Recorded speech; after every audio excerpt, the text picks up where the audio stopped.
আসসালামু আলাইকুম। ওয়ালাইকুম সালাম।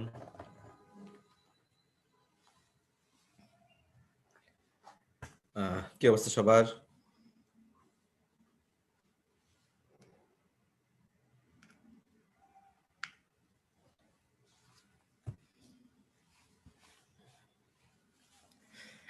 যাক, আশা করি আমরা সবাই ভালো আছি। তো দেশের এই মহামারী দুর্যোগের কারণে আমরা আমাদের অ্যাকচুয়াল পড়াশোনার প্যাটার্নে একটা বিশাল আকারে চেঞ্জ আনছি সবাই। কেমন চেঞ্জ? যে একটা সময়ে ক্লাসরুম, বেঞ্চ, টেবিল এগুলা বাদ দিয়ে এখন আমরা হচ্ছে ইলেকট্রনিক ডিভাইসের মধ্যে আমাদের জীবনটাকে সীমাবদ্ধ করে ফেলছি। কিছু করার নাই, জীবন তো আগায় নিতেই হবে। কিন্তু কথা হচ্ছে যেটা, সেটা হচ্ছে সেই স্কুলে যাওয়া আসা বা কলেজে যাওয়া আসা, তারপর বেঞ্চে বসা, স্যারদের কথা শোনা, ওই একটা জিনিসের যে একটা আমেজ, যেটা হয়তো তোমার মনে করো এইভাবে অনলাইনে এরকম ভালো আসেও না। যার কারণে কি হয়েছে আমাদের, যে যেটা হয়েছে সেটা হচ্ছে পড়ার যে একটা গতি থাকার কথা, সেই গতিটা আবার আমাদের আসতেছে না।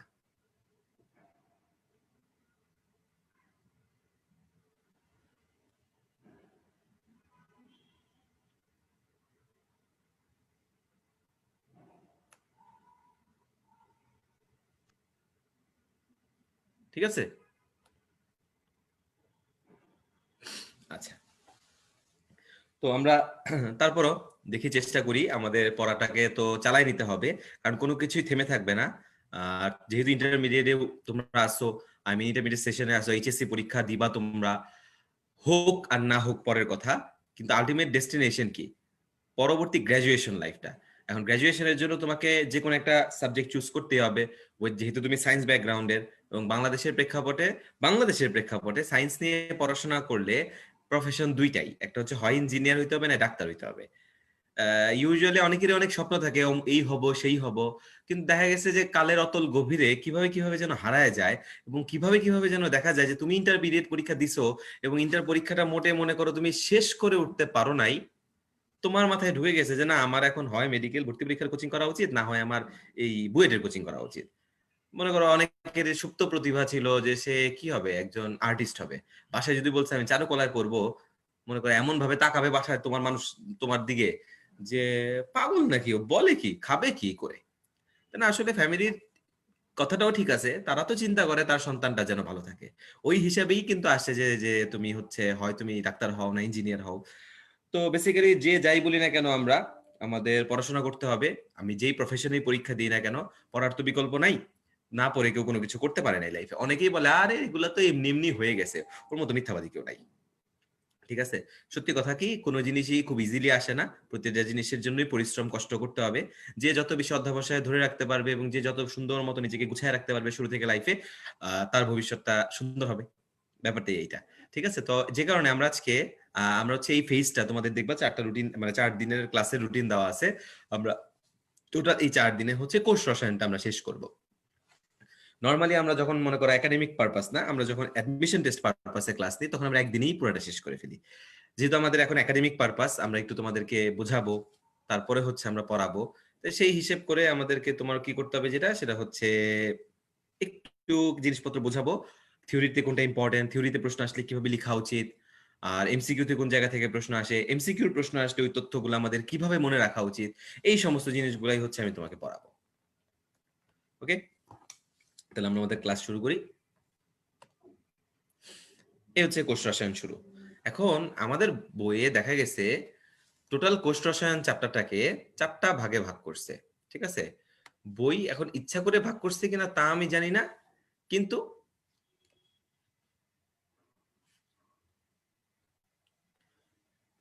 মনের অজান্তেই হোক আর যাই হোক দেখা গেছে যে 4টা ভাগ হয়ে গেছে। 4টা ভাগ কি কি? প্রথমে যে পোর্শনটা আমরা পড়বো, প্রথম পোর্শনটা হচ্ছে কার্বোহাইড্রেট।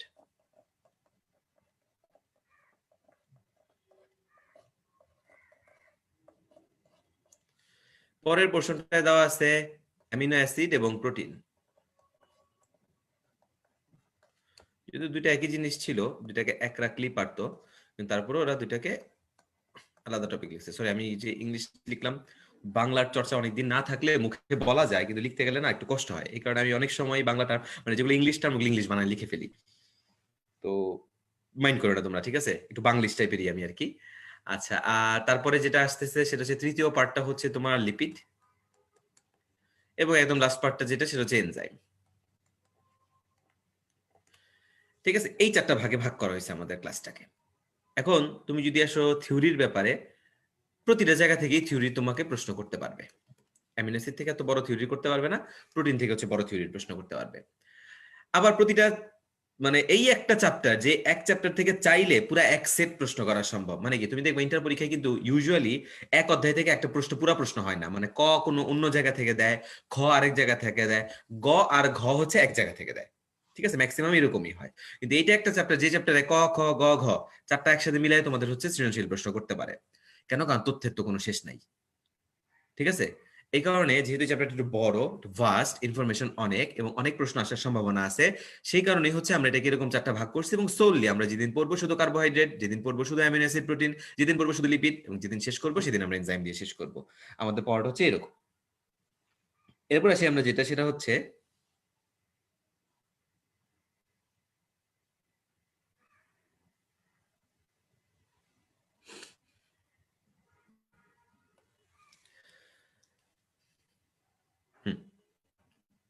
কার্বোহাইড্রেট থেকে কি পড়বো কি না পড়বো। আসলে আমি যদি তোমাকে প্রথম পেজ থেকে, তো আর থিওরির প্রশ্ন আসবে না, প্রথম পেজ থেকে আসলে এমসিকিউ আসবে। কি কি আসতে পারে এমসিকিউ? যেমন এই একটা লাইন দাগানো আছে, দেখো, যে প্রোটোপ্লাজমের শতকরা কত ভাগ পানি? আমাদের দেহের শতকরা 60 থেকে 90 ভাগ হচ্ছে পানি। আর বাকি যে অংশ অবশিষ্ট থাকে, ওই অবশিষ্ট অংশটাই হচ্ছে কঠিন বস্তু। এখন কয়টা মৌল নিয়ে? 17টা মৌল নিয়ে। কয়টা মৌল নিয়ে? 17। এটা মনে রাখবা, 17টা মৌল। সবাই কিন্তু 17টা বলে না, কোন কোন রাইটার এটাকে 16টাও বলছে। তো যাই হোক, আমরা আপাতত যেহেতু আমরা একটা বই স্ট্যান্ডার্ড ফলো করি, সেটা আবুল হাসান স্যারের বই। আবুল হাসান স্যারের বই যেহেতু আমাদের কাছে স্ট্যান্ডার্ড, তাহলে আমরা ওনার কথা চিন্তা করে, ওনার বই যেহেতু 17টা স্ট্যান্ডার্ড ধরছে, আমরা ওই 17টার কথাই মনে রাখবো। ওকে, আচ্ছা। যেদিন তোমাদের উদ্ভিদের শারীরতত্ত্ব পড়ানো হবে, ওই দিন এই 17টা মৌল পড়তে হবে। আজকে আমাদের এই ক্লাসের জন্য এগুলা পড়ার কোনো দরকার নাই। আমরা যেদিন শারীরতত্ত্ব পড়বো, ওই চ্যাপ্টারে যেহেতু এটা দরকার, ওই দিন আমরা এটা পড়বো। আপাতত আজকের চ্যাপ্টারের জন্য আমার এতটুকু মনে রাখলেই চলবে, যে 60 থেকে 90 ভাগ পানি, বাকি অবশিষ্ট অংশ হচ্ছে কঠিন পদার্থ। যেই কঠিন পদার্থের মধ্যে কয়টা মৌল থাকবে? 17টা মৌল থাকবে, যেটা হচ্ছে জৈব উপাদান। আর জৈব রাসায়নিক পদার্থের মধ্যে কি থাকবে? Carbohydrate, lipid, amino acid, protein, nucleic acid, enzyme, যা আমরা পড়বো এই চ্যাপ্টারটার মধ্যে। ঠিক আছে, আচ্ছা। আর জীবনে অত্যাবশ্যকীয় এলিমেন্ট বা উপাদান কয়টা? 92টা। ঠিক আছে, অত্যাবশ্যকীয় উপাদান বা এলিমেন্ট কয়টা? 92টা।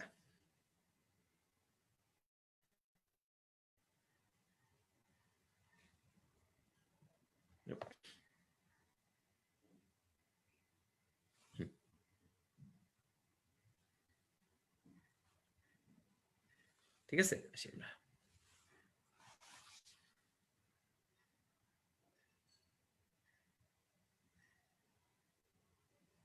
ঠিক আছে, তাহলে জীবনের অত্যাবশ্যকীয় এলিমেন্ট কয়টা? 92টা। যেই 92 এর মধ্যে 96% বস্তুই কি? অক্সিজেন, কার্বন, হাইড্রোজেন, নাইট্রোজেন দ্বারা গঠিত। ঠিক আছে, আমরা এরকম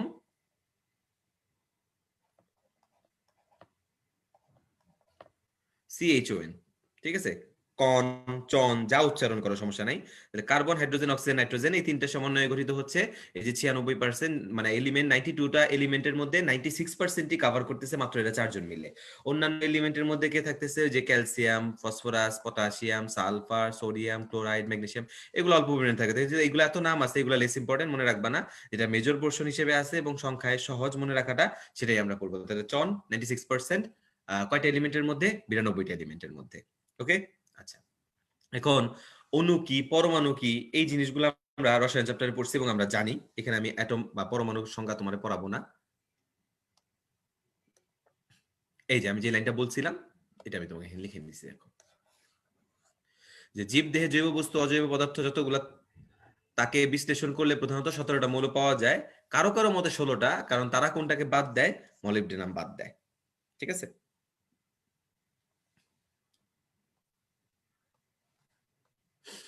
এবার আসলে যে আবারও সেই কথাবার্তাগুলো আসছে যে কম্পাউন্ড বা যৌগ কি, তো যৌগ কি দুই এর অধিক এলিমেন্ট মিলেই কি হবে একটা কম্পাউন্ড বা যৌগ গঠন করবে। যেমন দেখো দুই অণু হাইড্রোজেন অক্সিজেন মিলে দুই অণু পানি তৈরি করছে, তাই তো। রাসায়নিক বন্ধন কি আমরা জানি, আয়নিক, সমযোজী, হাইড্রোজেন, ধাতব, এরকম কত বন্ধন আছে। তো আয়নিক বন্ধন কি, দুইটা আয়ন, ঠিক আছে, ion like positive cation anion, এই এদের মধ্যে যেই রিঅ্যাকশন হবে বা এদের মধ্যে যে বন্ডিং হবে এটা হচ্ছে আয়নিক বন্ধন। কোভ্যালেন্ট মানে সমযোজী, মানে তারা কি করবে, শেয়ার করবে। লাইক এই যে শেষ কক্ষপথে এখানে একটা আছে, এটার শেষ কক্ষপথেও একটা ছিল, তাহলে দুজন মিলে এখন এই দুইটা হইলো, তাহলে এটা হচ্ছে মনে করে যে একটা হাইড্রোজেন অণু হইলো। ঠিক আছে, যদি আমরা এটাকে একটা হাইড্রোজেন চিন্তা করি, শেষ কক্ষপথে একটা একটা করে ছিল, দুইটা মিলে একটা হাইড্রোজেন অণু তৈরি করে ফেললো, তাহলে এটা হচ্ছে সমযোজী বন্ধনের উদাহরণ।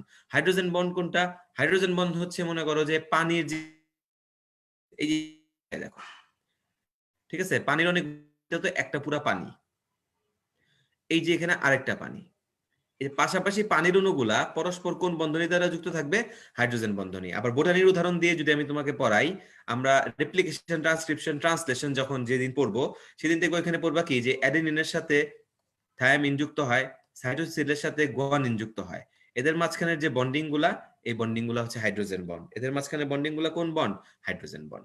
ঠিক আছে, আচ্ছা পেপটাইড বন্ধনী কোনটা, পেপটাইড বন্ধনী হচ্ছে মনে করো এই একটা অ্যামিনো অ্যাসিড, যেই অ্যামিনো অ্যাসিডের মনে করো এটা হচ্ছে একটা অ্যামিনো মূলক, আর এই পাশে আরেকটা অ্যামিনো অ্যাসিড আছে যার এটা হচ্ছে অ্যাসিড মূলক। এরা বিক্রিয়া করবে, বিক্রিয়া করার পরে এক অণু পানি অপসারিত হবে,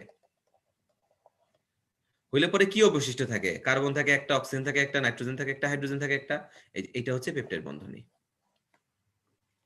ঠিক আছে, এটাকে আমরা কি বলতে পারি, পেপটাইড বন্ধনী বলতে পারি। ঠিক আছে, তার মানে কি পাশাপাশি দুটো অ্যামিনো অ্যাসিড যে বন্ধনী দ্বারা যুক্ত হয় সেটা হচ্ছে পেপটাইড বন্ড। এরকম যদি অনেকগুলা থাকে পলিপেপটাইড বলি, যেগুলো প্রোটিন তৈরিতে হেল্প করে। গ্লাইকোসাইডিক বন্ধন কখন হবে, যখন কার্বোহাইড্রেট অণু তৈরি হবে, মানে একটা কার্বোহাইড্রেট মনে করো এই হচ্ছে একটা গ্লুকোজ আর এই হচ্ছে একটা ফ্রুক্টোজ, এদের মধ্যে যে বন্ধন থাকবে, ঠিক আছে, সেটা অ্যালডিহাইড হইতে পারে, কিটোনও হইতে পারে, বা আমরা সহজ কথায় যখন লিখবো দেখবা এরকম হবে বন্ধনটা, মাঝখানে একটা ও আর এই দুই পাশে দুইটা হাত কার্বন দ্বারা পূর্ণ, এটা হচ্ছে গ্লাইকোসাইডিক বন্ধন। ঠিক আছে, আচ্ছা অর্গানিক মলিকিউল বা জৈব অণু কি, কার্বনের অণুই হচ্ছে জৈব অণু, কার্বনের অণুই কি, জৈব অণু। তো এইগুলো আমরা অলরেডি সবাই সব জানি, তাহলে এগুলা নিয়ে আমাদের আর বাড়তি কথার দরকার নাই। এই হচ্ছে বন্ধনগুলোর ছবি দেখাইছে, আমি একটু পরে তোমাকে যখন আমি সুক্রোজের গঠন পড়াবো, এই যে গ্লাইকোসাইডিক বন্ধনের যে পার্টটা এখানে ছবি এঁকে দেখাইছে না, এটা আমরা ওইখানে সুন্দর মতো শিখবো একটু পরেই। এই যে আমরা এখন কার্বোহাইড্রেটের বর্ণনা দিয়ে শুরু করতেছি। বর্ণনায় যদি আসি, তো আগে আমি তোমাকে একটু হোয়াইট বোর্ডে কিছু কথা পড়াই, তারপরে আমরা হচ্ছে বইয়ের মধ্যে এসে দেখবো যে আমাদের এই কথাগুলা যা যা বললাম তা কতখানি ঠিক আর কতখানি বেঠিক। আসি আমরা, দেখো কার্বোহাইড্রেট শব্দের উৎপত্তি হয়েছে হাইড্রেটস অফ কার্বন থেকে। কার্বোহাইড্রেট শব্দের উৎপত্তি হয়েছে কোথা থেকে, হাইড্রেটস অফ কার্বন, যার বাংলা মানে কি দাঁড়ায়, যে মানে এই দাঁড়ায় না যে তুমি কার্বনের গায়ে পানি ঢেলে দিছো, কার্বনের গায়ে কি ঢেলে দিছি, আমরা পানি ঢেলে দিচ্ছি, মানে কি কার্বনের আর্দ্র বিশ্লেষণ বা কার্বনের জলায়ন। এবং এখানে তুমি দেখতেছো যে একটা কার্বোহাইড্রেট হইতে গেলে তাহলে আমার কয়টা মৌল দরকার, একটা কার্বন দরকার, হাইড্রোজেন দরকার, অক্সিজেন দরকার, এবং সরল অনুপাতটা কত দেখো এখানে 1 2 1 না, 1 2 1, মানে কি 1:2:1, এই অনুপাতটা হচ্ছে আমার জন্য ইম্পর্টেন্ট কার্বোহাইড্রেট হওয়ার জন্য। কিন্তু সবাই যে স্বাভাবিক রাস্তায় চলবে তা না, ব্যতিক্রম তো কিছু থাকবেই, তাই না, তাহলে ব্যতিক্রম গুলো আমরা একটু পড়ি। যেমন এই যে CH2O যেটা লিখলাম আমি, এই যে CH2O, এটাও তো 1:2:1 সূত্র ফলো করে। আবার দেখো C2H4O2, এটাও তো 1:2:1 সূত্র ফলো করে, কিন্তু এদের কাউকেই আমরা কি বলবো না, কার্বোহাইড্রেট বলবো না। কেন বলবো না? দেখো CH2O ভাঙলে বোঝা যায় এটা কি, এটা হচ্ছে ফর্মালডিহাইড বা মিথানেল। তারপরে C2H4O2, এটা ভাঙলে বোঝা যায় এটা কি, অ্যাসিটিক অ্যাসিড বা ইথানোয়িক অ্যাসিড। তাহলে এদেরকে কি আমরা কার্বোহাইড্রেট বলতে পারবো? না। তার মানে দেখো সূত্র ফলো করে কিন্তু কার্বোহাইড্রেট না। কে কে? এই যে ফর্মালডিহাইড আর অ্যাসিটিক অ্যাসিড। আবার আরেকটা ব্যতিক্রম দেখাই,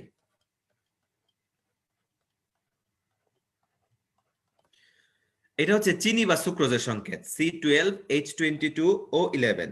ঠিক আছে, এরা কি 1:2:1 সূত্র ফলো করতেছে? না, এরা কিন্তু সূত্র ফলো করে না। এরা কিন্তু কি করে না, সূত্র ফলো করে না।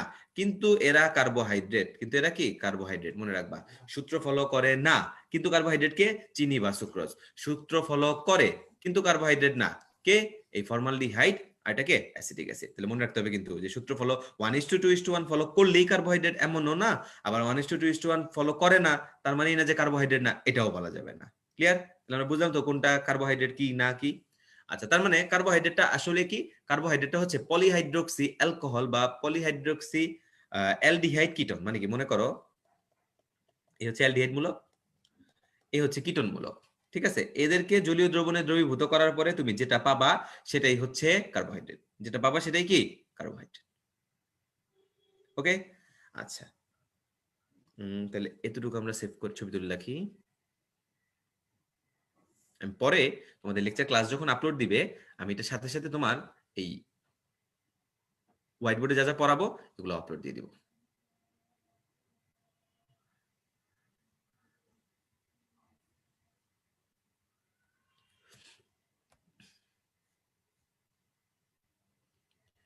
তাহলে এই দেখো, এই যে আমি যা যা পড়াইছি না, যে 1:2:1, তারপরে যে ফর্মালডিহাইড, অ্যাসিটিক অ্যাসিড, ঠিক আছে, তারপর চিনি, সুক্রোজ, এই ব্যতিক্রমগুলো এখানে লেখা আছে।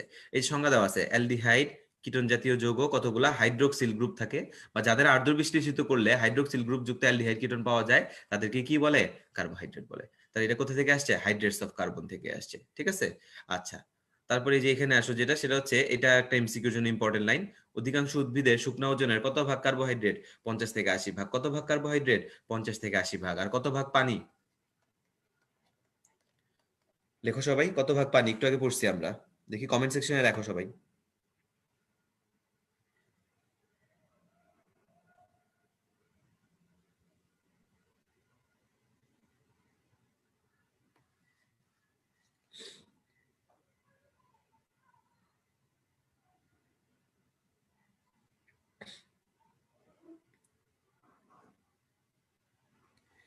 লিখো লিখো লিখো, যে আমরা তো এখানে দেখলাম কি, শুকনো ওজনে কার্বোহাইড্রেট কতটুক, 50 থেকে 80 ভাগ। তাহলে পানি কতটুক,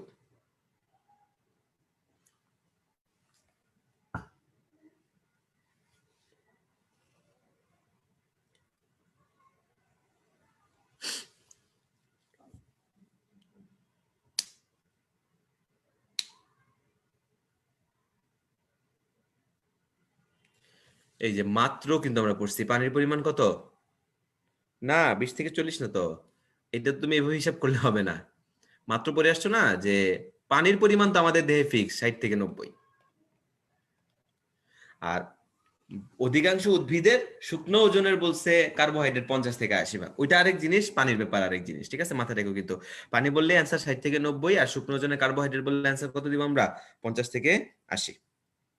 আচ্ছা, এরপর যেটা সেটা হচ্ছে এই যে শর্করার বৈশিষ্ট্য। তুমি শর্করার বৈশিষ্ট্যে কিছু সিম্পল উদাহরণ দিয়ে দিই, মনে রাখবো আমরা। কিরকম দেখো, শর্করা মানে কি, চিনি, সুগার, যেটা আমরা যে সুক্রোজ মাত্র বললাম। তো চিনি কেমন, দানাদার, এই যে দানাদার। ঠিক আছে, স্বাদে কেমন, মিষ্টি, চিনির বৈশিষ্ট্য কিন্তু গেল। ঠিক আছে, চিনিরে যদি তুমি আমরা চুলায় তাওয়ার উপর দিয়ে অনেক হিট দেই, পুড়ে যাবে না একদম? ওই জায়গায় ফার্স্টে ক্যারামেল হবে, ক্যারামেল হয়ে একদম কালো হয়ে যাবে, কালামেল হয়ে যাবে, তখন কালামেল হয়ে যাবে। ঠিক আছে, ফার্স্টে ক্যারামেলাইজেশন, দেন কালামেলাইজেশন হয়ে যাবে। তার মানে একদম পুড়ে ছাই হয়ে যাবে না? এখানে দেখো যে তাপ প্রয়োগে অঙ্গারে পরিণত হয়েছে। এবং চিনি কি পানির মধ্যে দিলে তুমি দ্রবণীয় করতে পারবা, অধিকাংশই পানিতে দ্রবণীয়। অ্যাসিডের সাথে মিলে অ্যাস্টার তৈরি করে। এবং আমরা জৈব যৌগ চ্যাপ্টারে তোমরা পড়ছো না, ডি গ্লুকোজ, এল গ্লুকোজ। মানে কি, এটা আমরা যখন পোলারাইজ মিটার দিয়ে দেখি, ডানাবর্তী বামাবর্তী, মানে মনে করো গ্লুকোজ অনু রাখছো, একটা মেশিন দিয়ে তুমি এটাকে দেখতেছো, তোমার চোখ হচ্ছে মনে করো এখানে, ঠিক আছে, তুমি চোখ দিয়ে দেখতেছো। তো দেখলা কি যে গ্লুকোজটা যদি অ্যাক্সিসটা মনে করো এটাকে আমরা ডান দিলাম, এটাকে আমরা বাম দিলাম, অ্যাক্সিসটা এরকম ডান দিকে থাকে, তখন আমরা এটাকে বলি হচ্ছে ডি গ্লুকোজ। যদি অ্যাক্সিসটা এরকম বাম দিকে থাকে তখন এটাকে আমরা বলি হচ্ছে এল গ্লুকোজ। ঠিক আছে, তাহলে এই এই এই যে সমানতা, এটা কিন্তু একটা সমানতা, যেটাকে আমরা কি বলি আলোক সক্রিয় সমানতা। এদেরকে আমরা কি বলি আলোক সক্রিয় সমানতা। এটাকে আমরা কি বলি আলোক সক্রিয় সমানতা। এই কারণে দেখো এদের একটা বৈশিষ্ট্য আলোক সক্রিয় সমানতা প্রদর্শন করে। ঠিক আছে, তাহলে আমরা কিন্তু শর্করা বা কার্বোহাইড্রেটের বৈশিষ্ট্য তোমাকে পড়াই দিলাম। আর কিছু পয়েন্ট আছে কি, এই যে একটা কার্বোহাইড্রেট কি, আমরা একটু পরে যখন পড়তে থাকবো তখন তোমার আরো ক্লিয়ার হয়ে যাবে যে কার্বোহাইড্রেট পলিস্যাকারাইডের মধ্যে উদাহরণ পাবা কি সেলুলোজ, যেটা কোষ প্রাচীরের উপাদান। সেলুলোজ কিসের উপাদান? কোষ প্রাচীরের উপাদান। এবং সেলুলোজ কি সুতা। সেলুলোজ কেমন অনেক অসংখ্য সুতা মিলে তৈরি হয়, এখানে হচ্ছে তন্তুময় হচ্ছে সেলুলোজ। আর পাউডার জাতীয় বলবো না, পাউডার জাতীয় হচ্ছে গ্লাইকোজেন। পাউডার জাতীয় কে? গ্লাইকোজেন। পাউডার জাতীয় কে? গ্লাইকোজেন। আচ্ছা, আর কোনটা স্বাদহীন কে? এই সেলুলোজ। পলিস্যাকারাইড গুলো সবগুলো, কোনটাই টেস্ট না। যদি টেস্ট ভালো হইতো তাহলে আমরা এমনি খাইতাম। তুমি কি এমনি কাঁচা তোমার একটা শাক চাবাইতে দিলে পারবা? ভালো লাগবে খাইতে? কোনোদিনও ভালো লাগবে না। কেন? কারণ এর মধ্যে নাই, এই কারণে। তাহলে কি সেলুলোজ যেগুলো, এগুলো হচ্ছে ঘাস পাতাই, গরু ছাগল যেগুলো খায় আমরা শাক হিসেবে খাই। কার্বোহাইড্রেটের কাজ।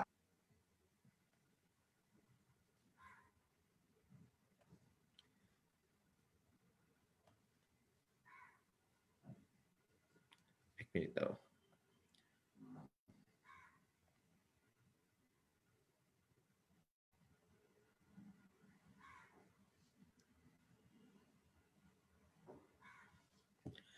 আচ্ছা, যেটা আসছিলাম সেটা হচ্ছে এই জীব দেহে কার্বোহাইড্রেটের কাজ, এগুলো পরীক্ষায় আসছে। যে একটা স্টেম দিল, যেখানে মোটামুটি বুঝাইলো যে এটা হচ্ছে ভাত বা কার্বোহাইড্রেট রিলেটেড কথাবার্তা বলছে। এখন তোমাকে বললো যে এই কার্বোহাইড্রেটটা মানে জীব জীবনে এর ভূমিকা কি বা এরকম, তাই না? আচ্ছা, আমি একটু দেখি এটা কি আমি স্লাইডে ওইভাবে অ্যাড করছি কিনা। না, অ্যাড করা হয় নাই। আমি তোমাকে পড়াই। আমি এখন যেভাবে বলবো ওইভাবে শুনবা এবং ওইভাবেই নোট করে রাখবা, পরীক্ষায় যদি আসে ওইভাবেই লিখবা। প্রথমেই আসি আমরা, যেটা সেটা হচ্ছে মানুষ খাবার খায় কি লাভের আশায়?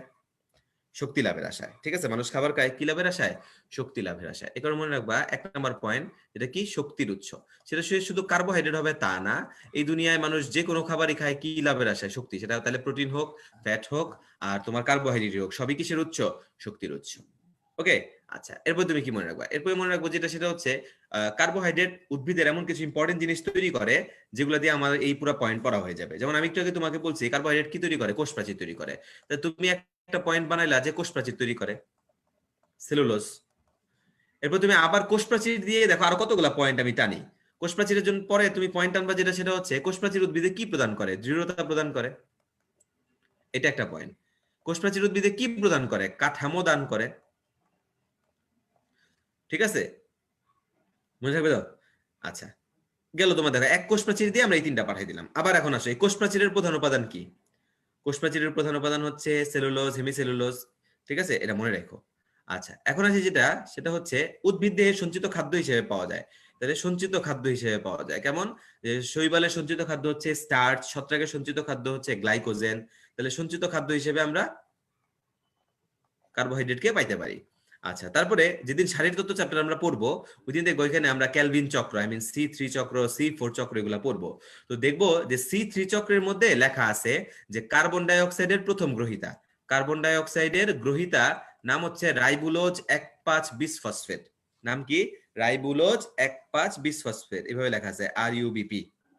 এটা রাইবোলোজ থাকা মানেও একটা কার্বোহাইড্রেট। রাইবোলোজ থাকা মানেও কি সে একটা কার্বোহাইড্রেট। তাহলে কি শর্করা উদ্ভিদের শারীরবৃত্তীয় কাজে ভূমিকা রাখতেছে, তাই না? তাহলে C3 C4 যেটা, এটাকে তুমি হেডিং দিতে পারো C3 C4 চক্রতে হেল্প করে, বা তুমি লিখতে পারো শারীরবৃত্তীয় কাজে সাহায্য করে।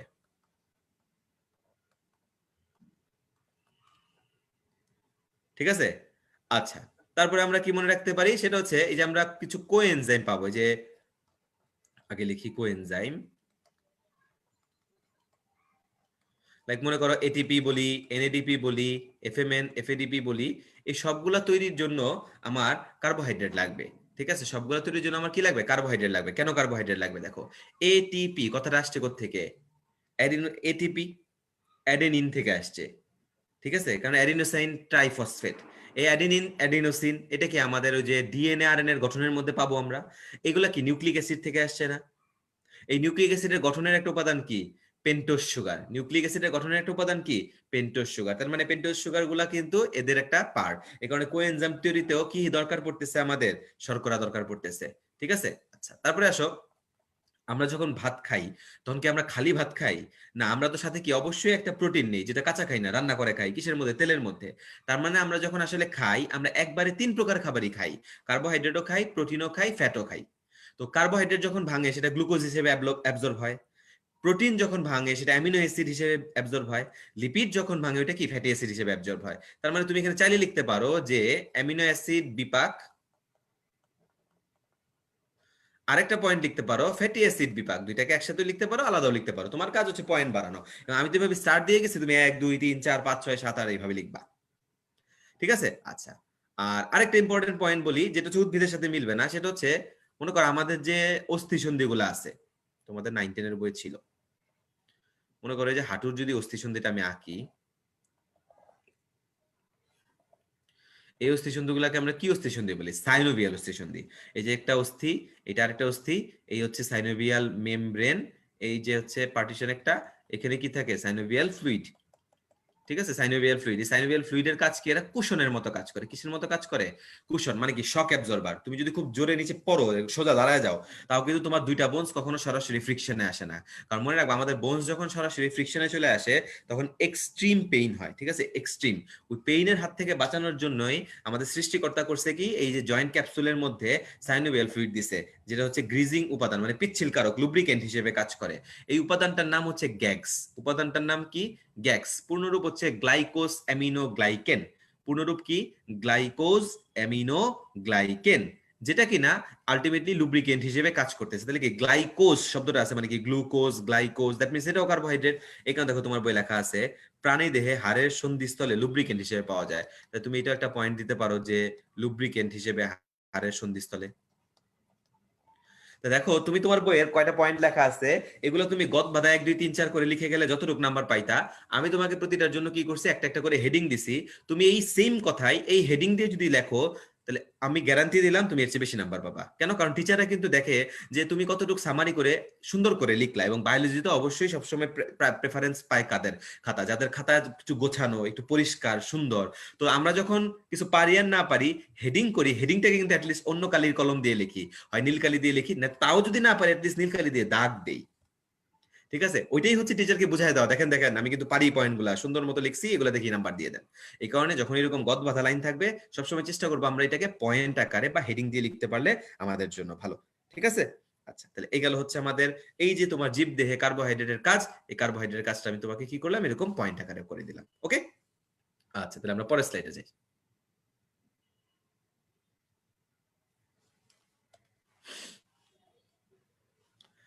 আচ্ছা, কার্বোহাইড্রেটের শ্রেণী বিভাগ। এখানে অনেক কথাবার্তা লেখছে, এটাও আমি তোমাকে আগে একটু পড়াই। ঠিক আছে, দেখি আমি ছকটা এখানে দেওয়া হয়েছে কিনা। হ্যাঁ দিছি, আমরা এখান থেকে পড়ি।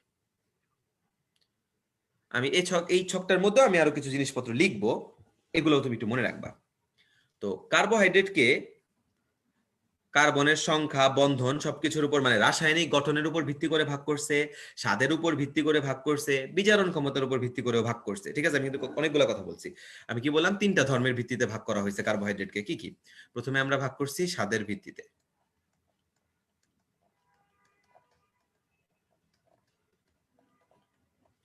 স্বাদের ভিত্তিতে 2 ভাগে, কি? সুগার, নন সুগার। এখন সুগার বাংলা কি? চিনি। তা আমরা সবাই চিনি চিনি, যেহেতু চিনি চিনি, তাহলে আমরা সুগারের বৈশিষ্ট্য লিখতে পারবো। কেন? কারণ চিনি দেখতে কেমন? দানাদার। স্বাদে কেমন? মিষ্টি। পানিতে দ্রবণীয়। এই সবগুলোই হচ্ছে সুগারের বৈশিষ্ট্য। যাদের শেষে যদি আমি প্রত্যেকটা কথার শেষে যদি একটা না বসাই, তাহলে কার বৈশিষ্ট্য হবে? নন সুগারের বৈশিষ্ট্য হয়ে যাবে। ক্লিয়ার? আচ্ছা, আর আমি একটা জিনিস এখানে তোমাকে লিখে দিচ্ছি, এটা তোমরা যারা এখন ক্লাস করতেছো সুন্দর মতো খাতায় যদি লেখো বা বইয়ে লেখো, যেখানে খুশি লেখো, বা ক্লাসটা তো থাকবেই পরবর্তীতে গ্রুপে, তুমি আবার দেখে নিও যে আমি এখানে কি লিখলাম, যে নন সুগারের পাশে আমি লিখলাম পলিস্যাকারাইড। কেন? আমি একটু পরে যখন পলিস্যাকারাইড তোমাদের পড়াবো তখন তোমার ক্লিয়ার হবে। ঠিক আছে, নন সুগার মানে পলিস্যাকারাইড। আচ্ছা, তাহলে স্বাদের ভিত্তি শেষ। এখন আসি আমরা যেটা, সেটা কি? গঠন অণুর ভিত্তি। এখন কিসের ভিত্তিতে আমরা ভাগ করব? গঠন অণুর ভিত্তি।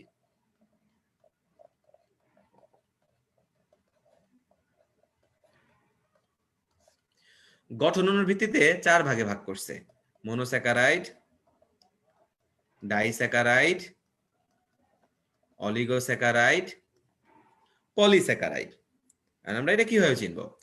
মনে রাখবা, যে কার্বোহাইড্রেটটাকে তুমি যদি আর্দ্র বিশ্লেষণ করো এবং এরপরে তুমি 3 থেকে 10 কার্বন বিশিষ্ট যৌগ পাও, 3 থেকে 10 কার্বন বিশিষ্ট যৌগ পাও, তবে আমরা তাকে কি বলবো? মনোস্যাকারাইড। যাকে ভাঙলে আমরা 2 অণু মনোস্যাকারাইড পাবো। খেয়াল করে, একটা ভাঙলে তুমি 3 থেকে 10 কার্বন বিশিষ্ট যৌগ পাইছো, আর একটা ভাঙলে তুমি 2টা মনোস্যাকারাইড পাইছো, এটা হচ্ছে ডাইস্যাকারাইড। ঠিক তেমনি 3 থেকে 10 অণু মনোস্যাকারাইড পাইলে সে হচ্ছে অলিগোস্যাকারাইড। তাহলে খেয়াল থাকবে তো যে এই মনোস্যাকারাইড আর অলিগোস্যাকারাইডের ডিফারেন্স। মনোস্যাকারাইডটা হচ্ছে 3 থেকে 10 কার্বন, অলিগোস্যাকারাইডটা হচ্ছে 3 থেকে 10 অণু মনোস্যাকারাইড। ওকে, আচ্ছা। আর পলিস্যাকারাইডটা কি হবে? 10 এর বেশি। 10 এর বেশি মনোস্যাকারাইড মানে কি? সেটা 11টাও হইতে পারে, 11 লক্ষ হইতে পারে। তার মানে অনেক বেশি যদি থাকে তাহলে আমরা এটাকে কি বলে থাকি? পলিস্যাকারাইড বলে থাকি। তাহলে দেখো, আমি তোমাকে মনো, ডাই, অলিগো, পলি পড়াই দিলাম, কোনটা কিভাবে চিনবা সেটাও পড়াই দিলাম। তো এখন আসো, এই যে আমি তোমাকে এখানে যেই ছকটা দেখাইতেছি এটা হচ্ছে মনোস্যাকারাইড। এটা কি? মনোস্যাকারাইড। ঠিক আছে, আচ্ছা। যদি 3 কার্বন বিশিষ্ট হয়, 4 কার্বন বিশিষ্ট হয়, 5 কার্বন হয়, 6 কার্বন, 7 মানে কি? ট্রায়োজ, টেট্রোজ, পেন্টোজ, হেক্সোজ, হেপ্টোজ। কিভাবে মনে রাখবা? দেখো, 4 এর জন্য আমরা মনে রাখতে বলছি কি? গিডা। গি দিয়ে হচ্ছে গ্লিসারঅ্যালডিহাইড, ডা দিয়ে হচ্ছে ডাইহাইড্রোক্সি অ্যাসিটোন। 4 এর জন্য মনে রাখতে বলছি ইরি। দেখো, 4 ইরি বা 4 এর মধ্যে 4ই থাকে। ইরিথ্রোস 4 ফসফেট, তুমি ইরি মনে রাখো। আচ্ছা, 5 দিয়ে আমরা কি মনে রাখছি? রাই। 5 দিয়ে আমরা কি মনে রাখছি? রাই। আমি আসলে রাই না বলে রাখবো, মনে রাখে আমরা মনে রাখবো হচ্ছে রাইস। ঠিক আছে, আমরা কি মনে রাখবো? রাইস। একটু কারেকশন। কেন? দেখো, অ্যালডোস কিটোজ মানে অ্যালডিহাইড থাকলে বেশি, আর কিটোন মূলক থাকলে কিটোজ বলছে। এই দেখো, রাইবোজ, রাইবুলোজ, ডিঅক্সিরাইবোজ, জ দিয়ে জাইলোজ, জাইলুলোজ, আর রাই, রা, আ আছে না, রর পরে আ, অ্যারাবিনোস। পড়া হয়ে গেছে কিন্তু। 6 এর জন্য আমরা গম মনে রাখতে পারি, বা আমি আসলে গম না দিয়ে আমি তোমাদের পড়াই হচ্ছে, তুমি মনে রাখবো হচ্ছে গমন। কারণ আছে, গ দিয়ে গ্লুকোজ, এবং গ্লুকোজের মতোই দেখতে ফ্রুক্টোজ, এবং গ দিয়ে গ্যালাক্টোজ। এই তিনটা কারো ভুল হয় না, গ্লুকোজ, গ্যালাক্টোজ, ফ্রুক্টোজ কারো ভুল হয় না। কিন্তু ম দিয়ে যে ম্যানোজ, এটা মনে থাকে না। ম দিয়ে অনেকেই দাগায় ফেলবে মল্টোজ, অপশনে দিবেও মল্টোজ, তুমি যেন ভুল করো। ঠিক আছে, তাহলে ম দিয়ে হচ্ছে ম্যানোজ। এইটা মনে রাখার জন্য আমরা কি ম না মনে রেখে কি মনে রাখছি? মন মনে রাখছি। তার মানে কি, এখন যে উদাহরণটা হবে এটা হচ্ছে মন রিলেটেড। মন, মন, ম্যানোজ, মন, মনোজ মনে রাখো, তাও সমস্যা নাই। মনোজ বাস পাই। ঠিক আছে, তুমি মনোজ মনে রাখো, এতেও আমার সমস্যা নাই। কিন্তু ম দিয়ে মল্টোজ, মনোজ যেন ব্যাস না লাগে, এই কারণে আমরা কি পড়বো? গ, মন পড়বো আমরা। তাহলে মন দিয়ে হচ্ছে ম্যানোজ। আর হেপটা, সাত, হেপটা উদাহরণে দেখো সেডো হেপটুলোজ কথাটাই আছে। ক্লিয়ার? তাহলে কিন্তু আমার দেখো এখান থেকে পড়া হয়ে গেল যে কোনটা মনোস্যাকারাইড, কোনটা কি মনোস্যাকারাইড, ডাই কিভাবে চিনবা, অলিগো কেমনে চিনবা, পলি কিভাবে চিনবা, স্বাদের ভিত্তিতেও পড়ানো শেষ। ঠিক আছে, আচ্ছা, আরেকটা ক্লাসিফিকেশন আছে, সেটা হচ্ছে রিডিউসিং ক্যাপাসিটি, মানে বিজারণ ক্ষমতা। বিজারণ ক্ষমতার ভিত্তিতে কি? একটা হচ্ছে রিডিউসিং, আর একটা হচ্ছে নন রিডিউসিং। মানে কি, একটা বিজারক শর্করা আর একটা হচ্ছে অবিজারক শর্করা। ক্লিয়ার? আচ্ছা, তাহলে আমরা যেহেতু পড়ে নিলাম, আচ্ছা, এটা তো ছবি তুলে রাখা দরকার।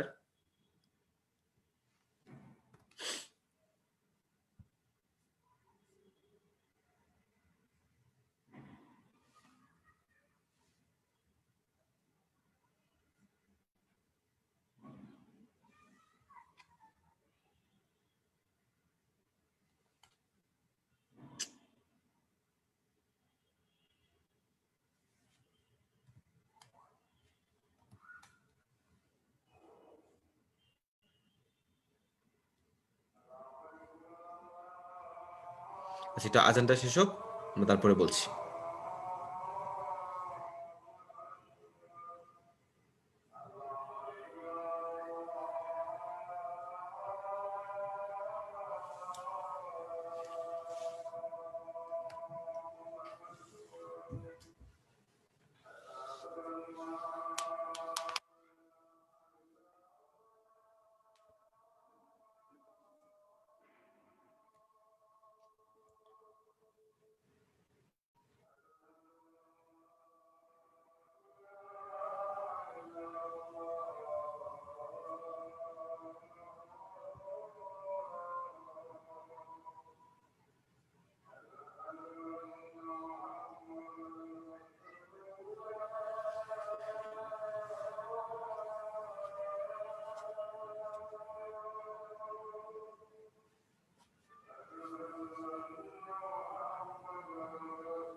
আসো, দেখো এই যে এখানে লেখা আছে এগুলাই, এখানে এই পেজ থেকে আমাদের যেটা ইম্পর্টেন্ট সেটা হচ্ছে এই যে রাইবোজ এবং ডিঅক্সিরাইবোজের পার্থক্যটা। ঠিক আছে, এই রাইবোজ এবং ডিঅক্সিরাইবোজের পার্থক্যটা এইটা এখানে দেওয়া আছে। তো এটা আমরা পড়বো, এটা আমরা পড়বো কি দিয়ে, পরের স্লাইডে লেখা আছে কিন্তু এখান থেকে পড়াই দিলে সুবিধা হবে। এটা আমরা পড়ি হচ্ছে যেটা, সেটা হচ্ছে নিশিও ফারিয়ার 5টি হাইড্রোক্সিল আছে, এটা দিয়ে। ঠিক আছে, আচ্ছা এখন এই যে পার্থক্য তো আছে, মনে রাখবা পার্থক্য পড়ার টেকনিক আছে বা একটা প্যাটার্ন আছে কিভাবে পড়া উচিত। পার্থক্য সবসময় এমন ভাবেই পড়বা যেন তুমি যেই পাশ থেকেই প্রশ্ন করে ক্যান্সেল করতে পারো। কিন্তু যখন তুমি দুইটা পাশে একসাথে মুখস্থ করবা তাহলে কিন্তু পরীক্ষা হলে কনফিউজ হবা, আরে কোনটা যে আমি রাইবোজের জন্য পড়ছিলাম, কোনটা যে ডিঅক্সিরাইবোজের জন্য পড়ছিলাম, এই কারণে বুঝবা না। এই কারণে সবসময় চেষ্টা করবা কি একটা কলাম একদম ঠোঁটস্থ মুখস্থ করে ফেলবা, তাহলে লাভ হবে কি ঠিক তার বিপরীত শব্দ দিয়ে তুমি অন্য কলামের অ্যান্সার করতে পারবা, তাহলে অ্যাটলিস্ট তুমি কনফিউজড হবে না। যেমন আমি তোমাকে এখন রাইবোজ ডিঅক্সিরাইবোজের মধ্যে আমি তোমাকে রাইবোজ পড়াই দিয়ে যাবো, তার মানে তুমি কেবল রাইবোজকেই চিনবা। তাহলে এখান থেকে যদি কোনো প্রশ্ন করে যে তোমার রাইবোজের বৈশিষ্ট্যের সাথে একটু বিপরীতধর্মী বৈশিষ্ট্য হইতেছে, তাহলে তুমি বুঝবা যেটা সেটা কার, ডিঅক্সিরাইবোজের। ওকে, আচ্ছা যে নিশিও ফারিয়া লিখছি কেন দেখো, নিশি 5 নম্বর পয়েন্টে দেখো, রাইবোজের মধ্যে লেখা আছে নিউক্লিওটাইড এবং শর্করা তৈরিতে অংশগ্রহণ করে। ফারিয়া দিয়ে হচ্ছে গাঢ় HCl এর সাথে বিক্রিয়ায় কি তৈরি করে দেখো, ফারফিউরাল অ্যাসিড তৈরি করে।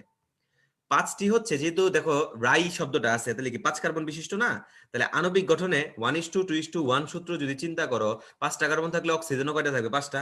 এই দেখো অক্সিজেন পরমাণু 5টা। কিন্তু ডিঅক্সিরাইবোজ কিন্তু খেয়াল রাখতে হবে, এটা কিন্তু একটা ব্যতিক্রম।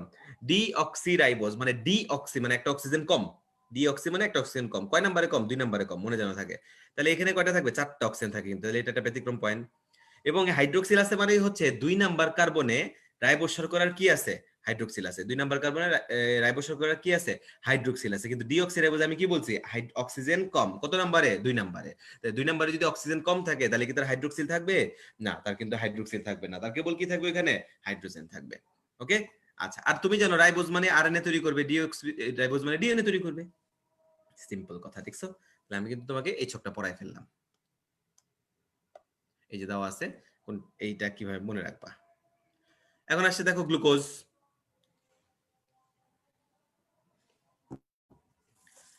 এখন গ্লুকোজের স্ট্রাকচার আমি তোমাকে পড়াবো, কিন্তু তোমার একটু কি মনে রাখা উচিত, তোমার এই যে কিছু বৈশিষ্ট্য টৈশিষ্ট্য লিখে রাখা উচিত না?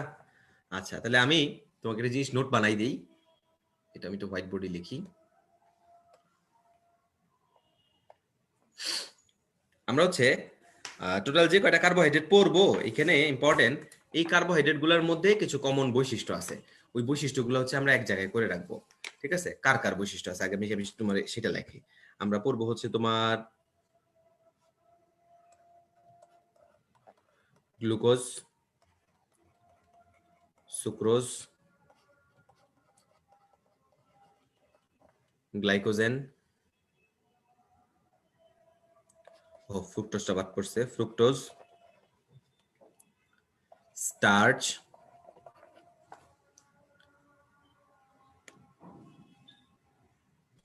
আর কি, সেলুলোজ। ঠিক আছে, সেলুলোজ। কি কি শিখতে হবে আমাদের, এই গ্লুকোজের আমি তোমার নোট দেই, তুমি বানাবা এটা। অপর নাম কার কার আছে, গ্লুকোজের আছে। ঠিক আছে, এর আরেক নাম কি, আঙুরের চিনি বা গ্রেপ সুগার। সুক্রোজের আরেক নাম ইক্ষু চিনি বা বিট চিনি। ফ্রুক্টোজের আরেক নাম ফলের চিনি। গ্লাইকোজেন আরেক নাম প্রাণীজ স্টার্চ। ঠিক আছে, তোমার স্টার্চ সেলুলোজের কোনো অতিরিক্ত নাম নাই। তারপরে আসলে এদের সংকেত, তো গ্লুকোজ বলো ফ্রুক্টোজ বলো সেম, গ্লাইকোজেন বলো স্টার্চ বলো সেলুলোজ বলো সেম, সুক্রোজেরটা হচ্ছে খালি আলাদা। ওকে, আচ্ছা তারপরে আসো কে পানিতে দ্রবণীয়, গ্লুকোজ পানিতে দ্রবণীয়, ফ্রুক্টোজ পানিতে দ্রবণীয়। ঠিক আছে, সুক্রোজ পানিতে দ্রবণীয়, কিন্তু এই যে পলিস্যাকারাইড যেগুলো I mean glycogen starch cellulose এরা কেউই পানিতে দ্রবণীয় না। তারপরে আসে অ্যালকোহল, গ্লুকোজ হচ্ছে সামান্য দ্রবণীয়, আর ফ্রুক্টোজটা হচ্ছে গরম অ্যালকোহলে দ্রবণীয়, বাকি কেউই অ্যালকোহলে দ্রবণীয় না। গ্লাইকোজেন নিয়ে কিছু বলে নাই, তাও কাটা দিয়ে দিলাম, কোন দ্রবণীয় না। ঠিক আছে, আচ্ছা তারপরে আসে ইথার, কেউই দ্রবণীয় না। ঠিক আছে, তুমি দেখো বইয়ে তোমাকে যদি বাই চান্স 2 মার্কের প্রশ্ন আসছে যে স্টার্চের বৈশিষ্ট্য লেখো, এখন তুমি অনায়াসে স্টার্চের 1 2 3 4টা পয়েন্ট লিখতে পারবা, পারবো কিনা? বাস, আমার টার্গেট ছিল এটা। দেখো এটা কিন্তু আমাদের একটা পড়া হইলো।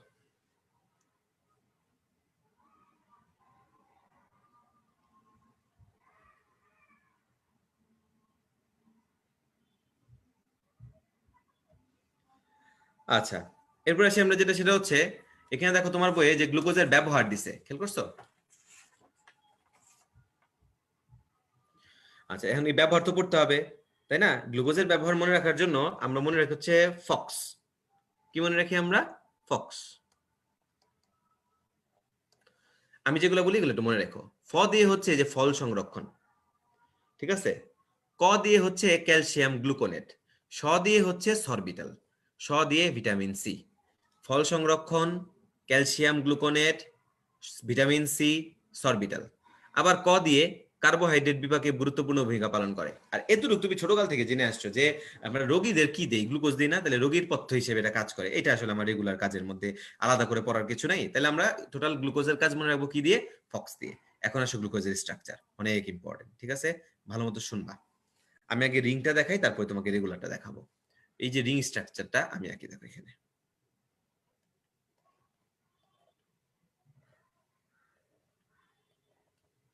ঠিক আছে, 6 কার্বন বিশিষ্ট না? তাহলে মনে রাখবা এখানে কার্বন নাই, এটা হচ্ছে অক্সিজেন। এটা কি দ্বারা পূর্ণ? অক্সিজেন। তাহলে এই একটা হাত কার্বন, এটা হচ্ছে দ্বিতীয় কার্বন, তৃতীয়, চতুর্থ, পঞ্চম কার্বন। তাহলে আরেকটা তো কার্বন লাগবে, আরেকটা হচ্ছে এখানে এইভাবে থাকে। ঠিক আছে, এখন কার্বনের তো আমরা জানি টোটাল 4টা হাত, তাহলে সবগুলোই তুমি এরকম 4টা হাত দাও। ঠিক আছে, আচ্ছা, তুমি মনে রাখবা কিভাবে। তোমার কাজ হচ্ছে যেটা, 2 নাম্বার কার্বনের নিচে হাইড্রোক্সিল বসানো। 2 নাম্বার কার্বনের নিচে কি বসানো? হাইড্রোক্সিল বসানো। ওকে, 2 নাম্বার কার্বনের নিচে হাইড্রোক্সিল হলে উপরে হাইড্রোজেন, তাহলে 3-এ কি? উপরে হাইড্রোক্সিল নিচে হাইড্রোজেন। 4-এ কি হবে? নিচে হাইড্রোক্সিল উপরে হাইড্রোজেন। ঠিক আছে, আর 5-এ তাহলে কি? উপরে হাইড্রোক্সিল অলরেডি তুমি বসাইছো, তাহলে নিচে এখানে কি বসানো বাকি থাকে? হাইড্রোজেনই বাকি থাকে। ঠিক আছে, এইটা হচ্ছে একটা বেস। এখন তোমার এখান থেকে খুঁজে বের করতে হবে যে এটা কি আলফা নাকি বিটা, ঠিক না? আচ্ছা, এখন আসি আগে বিটাটা দেখাই। যদি 2-এ তো হাইড্রোক্সিল নিচে, আমি আগেই বলছি। 1 নাম্বারের হাইড্রোক্সিলটা এরকম উপরে থাকে, তাইলে আমরা এটাকে বলি হচ্ছে বিটা। যদি 1 আর 2 এর হাইড্রোক্সিল একই পাশে থাকে, তাহলে আমরা এটাকে বলি আলফা। তাহলে আমি এরকম মার্ক করি, দেখো একই পাশে থাকতেছে, এটা হচ্ছে আলফা। আমি তো ডিফারেন্ট কালার ইউজ করছি একটা কারণেই। আর যদি এরকম ক্রিস ক্রস, ঠিক আছে, মানে জিগজ্যাগ ম্যানারে থাকে, মানে একটার উপরে আর একটা হচ্ছে নিচে, এরকম জিগজ্যাগ ম্যানারে থাকলে এটা হচ্ছে বিটা। আর দুইটা যদি নিচে থাকে, তাহলে এটাকে আমরা কি বলি? আলফা। মনে যেন থাকে। তাহলে আলফা এবং বিটা গ্লুকোজ চিনার নিয়ম শিখলাম আমরা। এবং আমরা এখন যা যাই করি না কেন, এরকম বলে নিব যে আমরা কি বিটা ডি গ্লুকোজ নিয়ে কাজ করতেছি নাকি আমরা আলফা ডি গ্লুকোজ নিয়ে কাজ করতেছি। ঠিক আছে, তোমার কাজ কি? খালি মনে রাখা ছবি আঁকার সময় 2 নাম্বার কার্বনে হাইড্রোক্সিলটাকে নিচে দেওয়া। 2 নাম্বার কার্বনে হাইড্রোক্সিলটাকে আমি কি দিব? নিচে দিয়ে দিব। তাইলে বাকি জিনিস মনে থাকবে। অল্টারনেট হাতগুলো এবার বসায় যাবা। আর 1 নাম্বারে যদি হাইড্রোক্সিল আর 2 নাম্বারে হাইড্রোক্সিল একই দিকে হয়, সেটা হচ্ছে কি? আলফা। আর ভিন্ন দিকে হইলে সেটাকে আমরা কি বলবো? বিটা। এখন আসো রিং, এটা তো এই রিং স্ট্রাকচার গেল। আর নরমাল প্লেন স্ট্রাকচারে যদি আসি, তাহলে এরকম যে তুমি 1 2 3 4 5 6। তো তুমি তো জানো গ্লুকোজ কি অ্যালডিহাইড, তাহলে অ্যালডিহাইড বসাইলা। আর 6 নম্বরে সবসময় CH2OH। তাহলে এখন বাকি হাত তো রয়ে গেল। বাকি হাতে কি করবা, তাই না? এখানেও দেখো তোমার কাজ হচ্ছে আগে 2 নাম্বারের ডান পাশে হাইড্রোক্সিল বসানো। 2 নাম্বারের ডান পাশে হাইড্রোক্সিল বসানো, তাহলে 3-এর বাম পাশে হাইড্রোক্সিল। মানে এখানে স্ক্রিনে দেখতে তোমার যেরকম লাগতেছে, ঠিক আছে, যে তুমি যখন আঁকতেছো, তুমি খাতায় যখন আঁকতেছো, এটাকে যদি তুমি তোমার রাইট ধরো খাতার, আর এটাকে যদি তুমি তোমার খাতার লেফট ধরো, ঠিক আছে, আমি কিন্তু হাতের মানে তোমার আমি বলছি খাতার রাইট, খাতার লেফট। তুমি তোমার খাতার রাইট সাইডে হচ্ছে হাইড্রোক্সিল দিয়ে নিবা 2 নাম্বারে, তাহলে 3-এ কই যাবে? বাম পাশে। 4-এ কোথায় আসবে? ডান পাশে। ঠিক আছে, এখন আসো ইম্পর্টেন্ট কথা। এই 5 নাম্বারটা হচ্ছে ডিসাইসিং বা ডিসিশন তোমাকে কমপ্লিট করাবে যে এটা কি ডি গ্লুকোজ না এটা হচ্ছে এল গ্লুকোজ। ঠিক আছে, ডি গ্লুকোজ না এল গ্লুকোজ। আমি কি বলছি ডি তে ডানে থাকে, ডি তে কি বলছি ডানে, তো এখানে রাইট কোনটা, এই যে এটা না, তাহলে 5 এ যদি হাইড্রোক্সিল এদিকে থাকে মানে 2 এর হাইড্রোক্সিল 5 এর হাইড্রোক্সিল যদি সেম দিকে থাকে তাহলে আমরা এটাকে বলবো কি ডি গ্লুকোজ। আর 2 এর হাইড্রোক্সিল মনে করো তো ডানেই আছে কিন্তু 5 এর হাইড্রোক্সিলটা বামে আছে, তাহলে আমরা এটাকে কি বলবো এল, তাহলে এল আর ডি কিন্তু পড়া হয়ে গেল। ঠিক আছে, তুমি এল গ্লুকোজ ডি গ্লুকোজ কি সবার ক্ষেত্রেই তুমি 2 নাম্বারের হাইড্রোক্সিলটাকে খাতার ডান পাশে বসাবা, 3 নাম্বারে তাহলে বাম পাশে, 4 এ ডান পাশে, 5 এ এসে এবার চিন্তা করবা যে এটা ডি না এল। ডি হইলে 5 নাম্বার হাইড্রোক্সিল ডানেই, মানে 2 যেদিকে 5 এরটাও সেদিকে হবে, আর যদি এল হয় তাহলে 2 যেদিকে 5 কি হবে তার অপর দিকে হবে। ক্লিয়ার? তো দেখো আমি কিন্তু তোমাকে D glucose L glucose alpha glucose beta glucose পড়ানো শেখাই দিলাম। ওকে, আচ্ছা।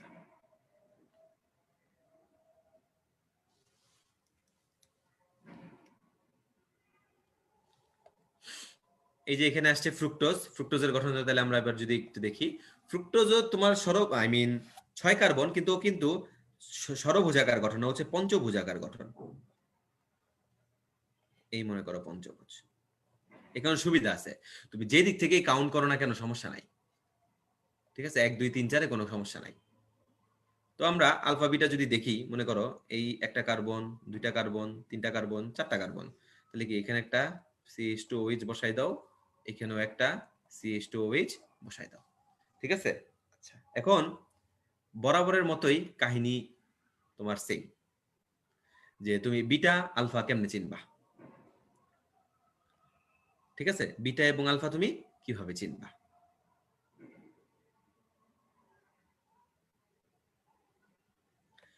সেটা হচ্ছে যখন আমরা ফ্রুক্টোজের স্ট্রাকচার শিখব, আমরা খেয়াল করব এখানেও যে এটা যদি এই কোণা এবং এই কোণা, মার্কিং মার্কিং করলে বুঝবা না, তোমাকে কোণা কোণা কথা দিয়ে মনে রাখতে হবে। ষড়ভুজে মানে পঞ্চভুজের এই কর্নার এবং এই কর্নারের কার্বনের দিকে তুমি তাকাবা। ঠিক আছে, তাকায় দেখবা যে এখানে হাইড্রোক্সিল, এখানেও হাইড্রোক্সিল, দুইটা পরপর উপরে আছে নাকি? যদি দুইটাই উপরে থাকে তাহলে তুমি এটাকে বলবা কি এটা হচ্ছে বিটা ডি ফ্রুক্টোজ। এটা কি ফ্রুক্টোজ হবে? Beta D fructose. এটা কি ফ্রুক্টোজ হবে? Beta D fructose. কিন্তু এটা একটা ভেরিয়েশন আছে। কিরকম ভেরিয়েশন? সেম জিনিস আমরা আবার আঁকি।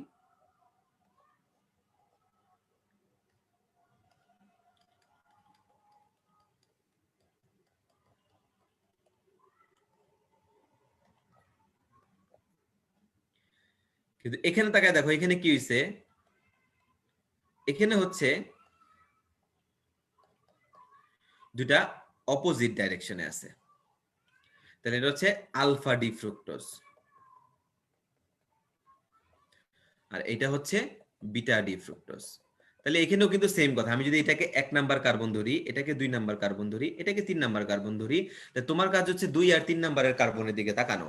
2 এবং এবং এই ছবি আঁকবা কিভাবে? 3 এর সবসময় উপরে হাইড্রোক্সিল, 3 এর সবসময় উপরে হাইড্রোক্সিল দিয়ে দিব। এরপরে তাকায় দেখবো যে 2 এর হাইড্রোক্সিলটা কই। 2 এর হাইড্রোক্সিল এবং 3 এর হাইড্রোক্সিল যদি উপরে দুইটাই উপরের দিকে থাকে তাহলে বুঝবো এটা বিটা ডি ফ্রুক্টোজ।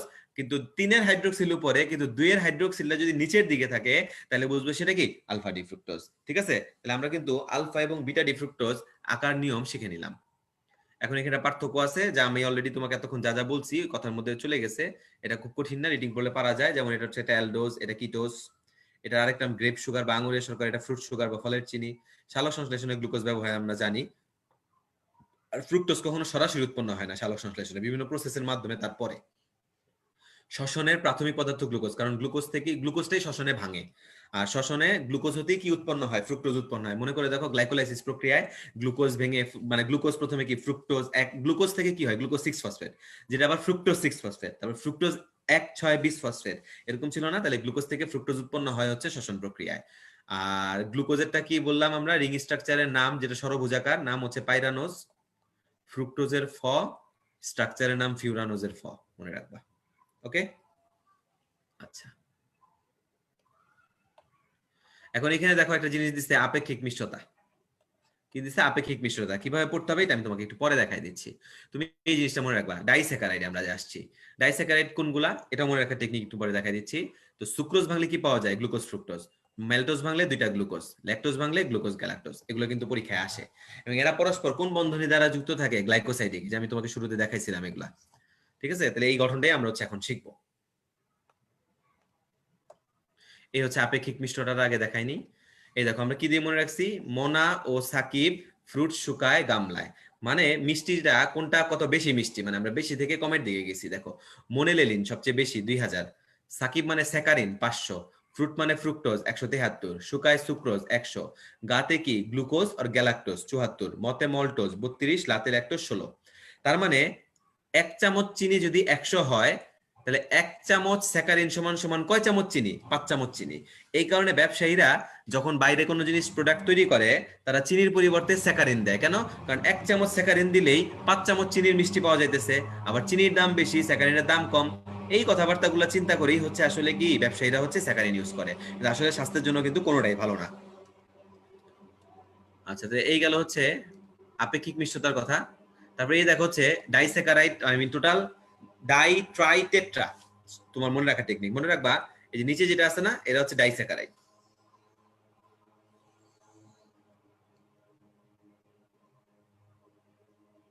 ওকে। আর এই উপরের যারা আছে এরা হচ্ছে অলিগোস্যাকারাইড, এরা হচ্ছে অলিগোস্যাকারাইড। তোমার বইয়ে এই অলিগোস্যাকারাইডটার দুইটাই উদাহরণ দিছে, একটা হচ্ছে 3টা মনোস্যাকারাইড থাকলে ট্রাইস্যাকারাইড, 4টা থাকলে টেট্রাস্যাকারাইড। তো আমরা কিভাবে মনে রাখছি? আমরা মনে রাখবো যেটা সেটা হচ্ছে রাফিয়া, এই যে টেকনিকটা হচ্ছে বক্স করা, রাফিয়া স্কুটারে করে শুক্রবারে সেলবাজারের মেলায় গেল। তাই দেখো, রাফিয়া দিয়ে হচ্ছে র্যাফিনোস, স্কুটার দিয়ে স্ট্যাকিওস, স্কার্ডোস।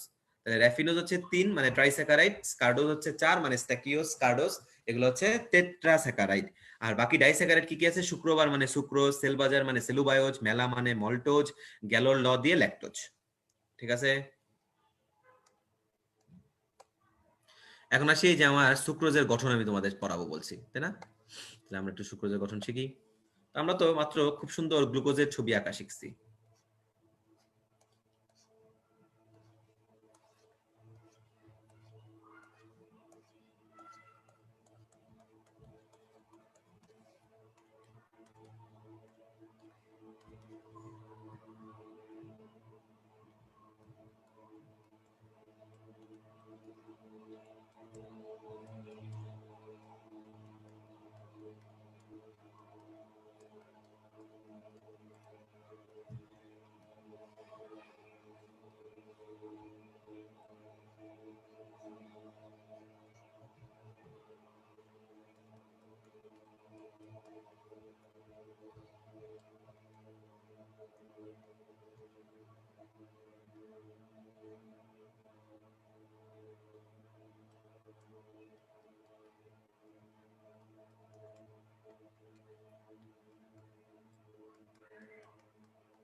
ঠিক আছে, আচ্ছা তাহলে এই হচ্ছে একটা গ্লুকোজ, এই হচ্ছে একটা ফ্রুক্টোজ। এরা যখন বিক্রিয়া করে তখন মনে রাখবা যে কে কে অংশগ্রহণ করে।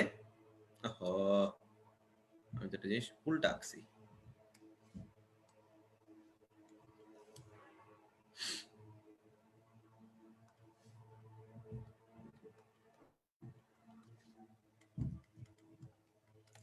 ঠিক আছে, আচ্ছা সমস্যা নাই। এই যে এখন যেটা আছে সেটা, তো এদের এই OH আর এই OH এরা হচ্ছে বিক্রিয়ায় অংশগ্রহণ করে। বিক্রিয়া যদি এরা দুজন অংশগ্রহণ করে, কি তৈরি করবে? পানি। পানি তৈরি করে এরা এখান থেকে উড়নছু মানে বাদ চলে যাবে। তাহলে কি রয়ে যাবে এখানে? দেখো একটা অক্সিজেন রয়ে যাবে না? এই কারণে পরবর্তীতে দেখা যায় যে তারা এরকম, এখানে একটা কার্বন আর এটাও তো একটা কার্বন ছিল, এই যে একটা বন্ধন তৈরি করে। এইভাবে হচ্ছে তারা একটা নতুন যৌগ তৈরি করে, যেটাকে কি নামে ডাকা হয়? সুক্রোজ নামে ডাকা হয়। কি নামে ডাকা হয়? সুক্রোজ নামে ডাকা হয়। ঠিক আছে, কি নামে ডাকা হয়? সুক্রোজ নামে ডাকা হয়। তাহলে এইটা হচ্ছে সুক্রোজের গঠন, যেটা পরীক্ষায় আসে। তাহলে একটা কথা খেয়াল রাখো, আমরা বলছি গ্লুকোজে অ্যালডিহাইড ধর্ম প্রদর্শন করে, ফ্রুক্টোজে কিটোন ধর্ম প্রদর্শন করে। কিন্তু যখন তারা দুইজন মিলে কি তৈরি করে? সুক্রোজ তৈরি করে, তখন তারা কোনো ধর্মই প্রদর্শন করে না। কেন? কারণ তার অ্যালডিহাইডও নাই, আর কিটোন এখন মুক্ত অবস্থা নাই, জোড়া লেগে যাওয়ার কারণে তারা কোনো বৈশিষ্ট্য দেখাতে পারতেছে না। তো সুক্রোজ কোনো ধর্ম প্রদর্শন করে না। এটা আমাদের একটু পরে হেল্প হবে।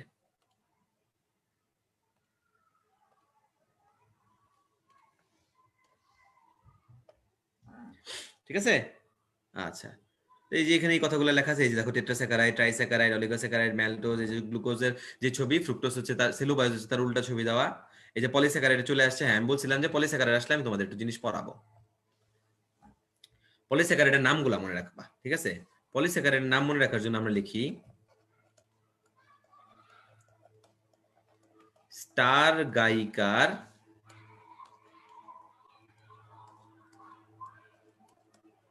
ডাকাত ছেলে ইনু।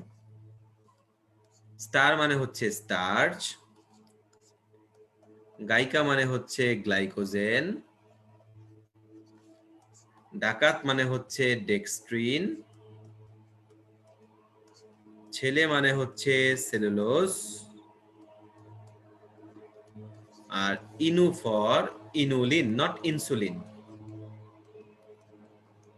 ঠিক আছে? তাহলে স্টার গায়িকার ডাকাত ছেলে ইনু।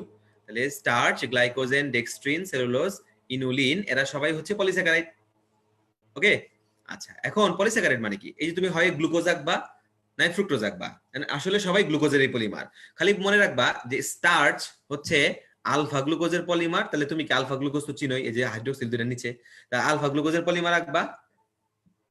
সেলুলোজ হচ্ছে বিটা গ্লুকোজের পলিমার। তাহলে তুমি কি দুইটা হাইড্রোক্সিল ক্রিস ক্রস দিয়ে তারপরে পলিমার আঁকবা। তাহলে তোমার স্টার্চ গ্লাইকোজেন আঁকাও কিন্তু এখন কঠিন না, কারণ আমি তোমাকে গ্লুকোজের গঠন শিখাই দিচ্ছি। মানে এখন তুমি আলফা বিটা যেই গ্লুকোজের পলিমার যা বলবে তুমি অনায়াসে অ্যান্সার করতে পারবা। ঠিক আছে? ওটা নিয়ে আর তোমার কোনো টেনশন নাই। এখন আসলে যেটা, সেটা হচ্ছে তোমার স্টার্চের গঠন থেকে কিভাবে কি পড়বা। বলা হয় যে স্টার্চের গঠনে দুইটা অংশ পাওয়া যায়, একটা নাম অ্যামাইলেজ, একটা নাম হচ্ছে অ্যামাইলোপেকটিন।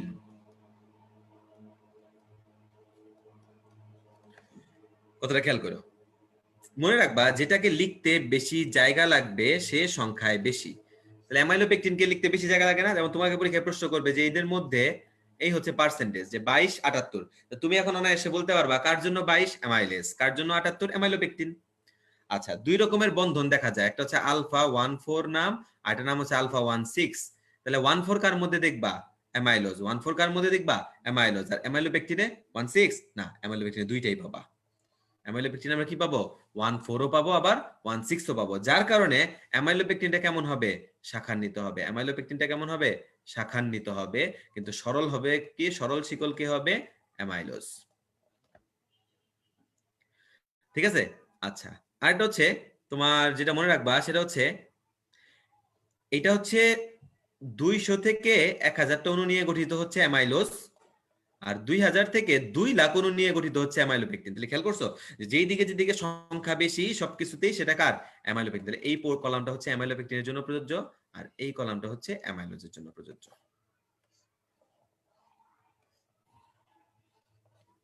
ঠিক আছে?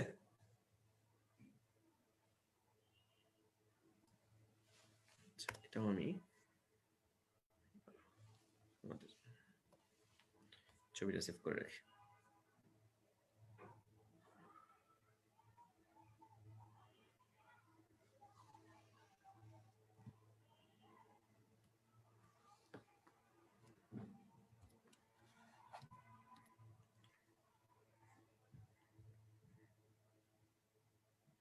ঠিক আছে?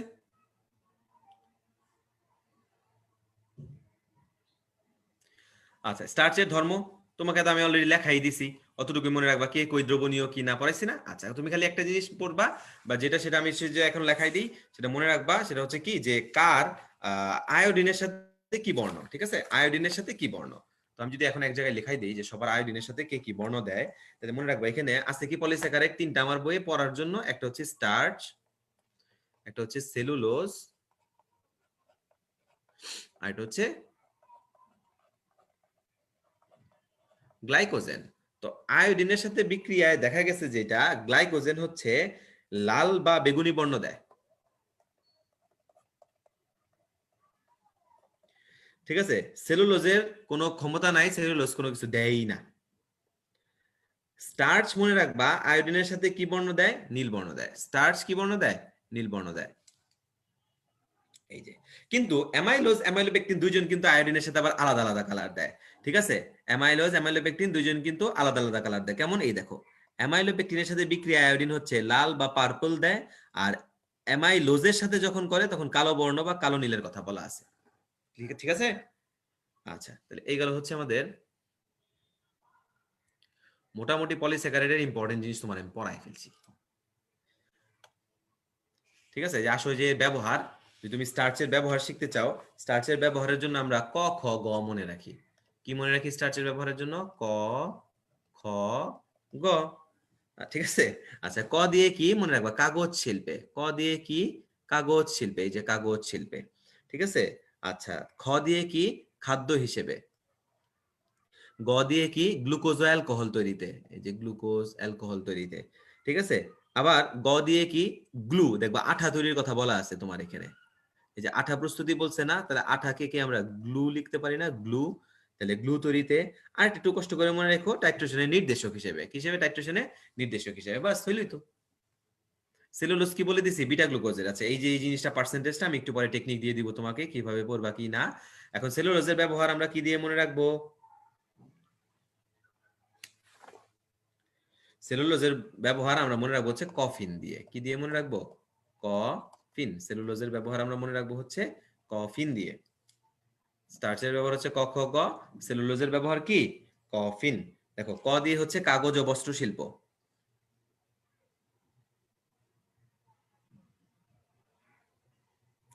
এই যে বস্ত্র শিল্প, কাগজের কথাটা আছে আরেক জায়গায়। তারপরে আসছে তোমার ফ দিয়ে মনে রাখবো হচ্ছে ফিল্মে।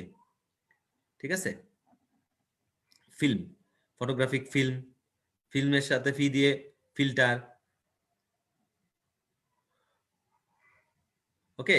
আর ন দিয়ে কি? নাইট্রেট বিস্ফোরক। এই যে তিনটা বললাম বা চারটা বলছি, এই কয়টাই মনে রাখলে হবে, এর বাইরে দরকার নাই। ওকে।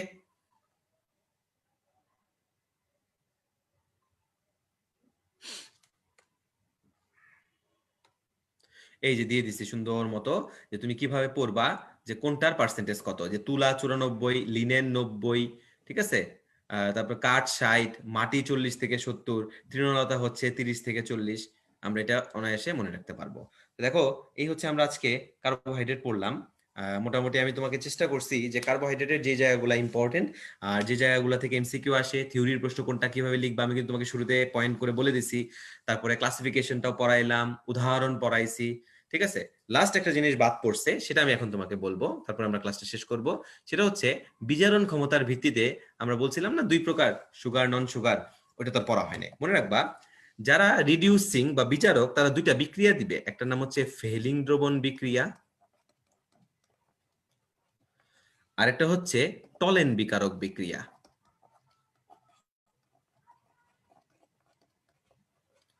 ঠিক আছে। এই দুইটা বিক্রিয়া যারা দিবে তারা হচ্ছে বিজারক। ওকে। এখন কারা দিবে? মনে রাখবা, মোনোস্যাকারাইড, ডাইস্যাকারাইড, অলিগোস্যাকারাইড, সবাই হচ্ছে আসলে এই বিক্রিয়া দেয়। পলিস্যাকারাইড হচ্ছে দেয় না। পলিস্যাকারাইড উদাহরণ তোমাকে মনে রাখার আপনি টেকনিক শিখাইছি, স্টার, গাইকার, ডাকাত ছেলে, ইনু। কিন্তু একটা ব্যতিক্রম আছে, মনে রাখবা যেটা, সেটা হচ্ছে ব্যতিক্রমটাকে পলিস্যাকারাইডের সাথে মনে রাখবা, যেটা সেটা হচ্ছে সুক্রোজ বা চিনি। কেন? আমি একটু আগে তোমাকে একটা ছবি এঁকে দেখাইছিলাম এবং একটা কথা বলছিলাম যে সুক্রোজে যখন একটা গ্লুকোজ একটা ফ্রুক্টোজ যুক্ত হয়, তখন তার মধ্যে না অ্যালডিহাইড না কিটোন, কোনো কিছুই মুক্ত অবস্থায় থাকে না। তাইলে কি সে এই বিজারক বিক্রিয়া মানে এই রিডিউসিং ক্যাপাসিটি যে আছে তার, মানে এরকম কোনো রিঅ্যাকশন কি সে দিতে পারতেছে না? যেহেতু তার মধ্যে কোনো মুক্ত অ্যালডিহাইড বা মুক্ত কিটোন নাই, এই কারণে তো সে এটা দিতে পারবে না। ঠিক আছে, তাহলে এটা যেন মনে থাকে। এই কারণে এরকম একটা প্রশ্ন আসে যে সকল পলিস্যাকারাইড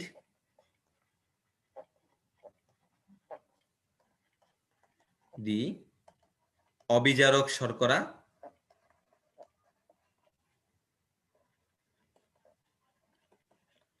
কিন্তু সকল অবিজারক শর্করা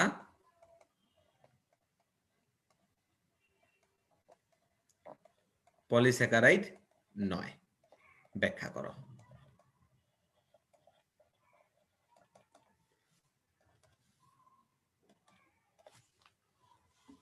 তো এখন যদি এই প্রশ্নটা আসে, তাহলে আমরা কি ব্যাখ্যা করতে পারবো না? আশা করি পারবো। কেন? কারণ তুমি যদি সুন্দর মতো আগে গঠনটা আঁকবা, এঁকে দেখাবা, যেহেতু গ্লুকোজ যখন মুক্ত অবস্থায় ছিল তখন তার অ্যালডিহাইড মূলক ছিল, যেটা এই তলেন বিকারক ফেলিং দ্রবণ বিক্রিয়াকে বিজারিত করে। আবার যখন ফ্রুক্টোজ ছিল তখনও তারা করতো, কিন্তু এরা যখন মিলিত হয়ে গেছে তখন তাদের মধ্যে না কোনো অ্যালডিহাইড না কোনো কিটোনমূলক মুক্ত অবস্থায় আছে, যার কারণে তারা এই ফেলিং দ্রবণ বিক্রিয়াও দেয় না, টলেন বিকারক বিক্রিয়াও দেয় না। এই কারণে দেখা গেছে সুক্রোজ একটা ডাইস্যাকারাইড হওয়া সত্ত্বেও সে কোন ধরনের শর্করা? অবিজারক শর্করা। কিন্তু যে পলিস্যাকারাইড গুলো আছে, I mean starch, glycogen, cellulose, এদের মধ্যে তো কোনো মূলকই নাই, কারণ সবাই তো পলিমার না। তাহলে এরা তো স্বাভাবিক যে এরা অবিজারক শর্করা হবেই। কিন্তু একমাত্র একটা ব্যতিক্রম মাঝখান থেকে কে? সে হচ্ছে সুক্রোজ। এই কারণে পরীক্ষায় আসে। লাইনটা কি লিখলাম? যে সকল পলিস্যাকারাইডই অবিজারক শর্করা, হ্যাঁ মানলাম। কিন্তু সব অবিজারক শর্করা কি পলিস্যাকারাইড? না। কারণ কি? এই হচ্ছে সুক্রোজ। সুক্রোজটা হচ্ছে ডাইস্যাকারাইড, সেটা কি হিসেবে কাজ করতেছে? অবিজারক শর্করা হিসেবে কাজ করতেছে। ক্লিয়ার? এটাই হচ্ছে।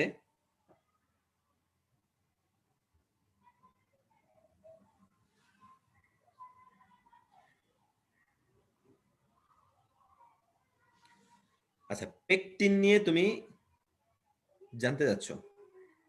পেকটিন নিয়ে অ্যাপারেন্টলি আমাদের এখানে বইয়ের গঠনে খুব বেশি কিছু লেখা নাই। এ কারণে আসলে আমরা পেকটিনটা তেমন কখনো পড়াই না। কিন্তু পেকটিন হচ্ছে একটা রাসায়নিক উপাদান, যেটা আসলে সোললি কার্বোহাইড্রেটও না। মানে পেকটিনের যে রাসায়নিক উপাদানটা, এটা না কার্বোহাইড্রেট থেকে পুরাপুরি আসে, না প্রোটিন থেকে পুরাপুরি আসে। এই কারণে মাঝামাঝি একটা দশা হিসেবে থাকে, এবং তারা কেবলমাত্র কোষ প্রাচীর তৈরিতেই অবদান রাখতেছে। ঠিক আছে? আর অন্য কোনো কিছুতে কোথাও আমরা পেকটিন ওই রকম দেখি না, যার কারণে তোমার আমরা এরকম পেকটিনটাকে আলাদা করে বলিও না, বা এরকম পড়ানোর মধ্যে কখনো গুরুত্বও দেই না। ঠিক আছে? তো তুমি খালি মনে রাখবা পেকটিনটা কি? একটা কার্বোহাইড্রেটের part, not full part, but এটা একটা সামান্য সিমিলারিটি থাকার কারণে আমরা কার্বোহাইড্রেটের মধ্যে এটাকে রাখি। এর একটাই কাজ, সেটা কি? কোষ প্রাচীর তৈরিতে। একটাই কাজ, সেটা কি? কোষ প্রাচীর তৈরিতে। এর বেশি আমার আসলে কোনো কিছু জানার দরকারও নাই, কিছু লাগবেও না। ঠিক আছে? তুমি খালি আমি যে কয়টা কথা বলছি, এতটুকু কথা আল্লাহর রহমতে মনে রাখো। এতটুকু কথা মনে রেখে ইনশাআল্লাহ পরীক্ষা দিতে যাও। আহ যতটুকু টার্গেট করবা তার চেয়ে ইনশাআল্লাহ আরো ভালোই করে আসতে পারবা। ঠিক আছে? তাহলে এই হচ্ছে আমাদের আজকের পড়া। কারো কোনো যদি প্রশ্ন থাকে তোমরা তো আমাকে এখন এই কমেন্টে করতেও পারো, কোনো সমস্যা নাই। বা এই লাইভটা যখন শেষ হয়ে যাবে এটা কিন্তু গ্রুপে থাকবে, তুমি তখনও যদি লাইভে ঢুকে তখনও যদি কমেন্ট করো তখনও কিন্তু এটা আমার কাছে নোটিফিকেশন হিসেবে আসবে। ঠিক আছে? আমি তখনও চাইলে আমি হোক বা আমার তোমার মনে করো যে সাপোর্টিং স্টাফ আছে, তারা অবশ্যই তোমার ওই প্রশ্নের সঠিক উত্তর দিয়ে দিবে। ঠিক আছে? তো ওইটা নিয়ে কেউ টেনশন করো না। আর অবশ্যই অবশ্যই নিজের মধ্যে কোনো প্রশ্ন থাকলে এটা কারেকশন করাই নিবা, তোমার ভালোর জন্য, আমার ভালোর জন্য না। ঠিক আছে? তো ততদিন পর্যন্ত আমরা সবাই ভালো থাকি, সুস্থ থাকি। ইনশাআল্লাহ আমাদের আবার দেখা হবে। আমরা পরের হাফে যেদিন প্রোটিন অ্যামিনো অ্যাসিড পড়বো। তো এই পড়াটা আজকে যতটুকু বললাম অনেক সামান্য পড়া, কিন্তু কেউ কিন্তু পড়াটা জমায় রাখো না। ঠিক আছে? আমি তোমাদের কাছে আবার একটা রিকোয়েস্ট করতেছি, পড়াটাকে কেউ জমায় রাখো না। অল্প অল্প করে হইলো, যেহেতু আবার তো নেক্সট ক্লাস পরশুদিন, অনেক সময়। ঠিক আছে? তুমি হার্ডলি যদি একটু ভালো মতো বসো বইটা নিয়ে, আজকে একটু 1 ঘন্টা পড়ো, কালকে আবার মনে করো, আর রাতে আবার আরেকটু 1 ঘন্টা পড়ো, আবার সকালবেলা উঠে একটু পড়ো, দেখো তোমার মোটামুটি এই চ্যাপ্টারটা শেষ হয়ে, মানে এই চ্যাপ্টার যতটুকু আমি পড়েছি ততটুকু কিন্তু পুরো ঠোঁটস্থ হয়ে যাবে। একটু ছবি আঁকাগুলা শিখবা। ছবি আঁকা বলতে কি, যে গঠনগুলা, গ্লুকোজের ছবিটা গঠনটা আঁকবা, ফ্রুক্টোজের গঠনটা আঁকবা, সুক্রোজের গঠনটা আঁকবা, সেলুলোজের গঠন আঁকবা, স্টার্চের গঠন আঁকবা, এগুলো আঁকবা। ঠিক আছে? এবং আমি খুব খুশি হব যে যেদিন তোমাদের এই ফার্স্ট ফেজের ক্লাস শেষ হবে, আই মিন তোমাদের যে 4টা ক্লাস না আছে কোর্স সেশনের, যেদিন লাস্ট ক্লাস হবে, তোমরা ওই দিন আমাকে দেখাবা যে এই যে ভাইয়া, এই দেখেন, বা এই কমেন্টে তোমরা ছবি পোস্ট করবা।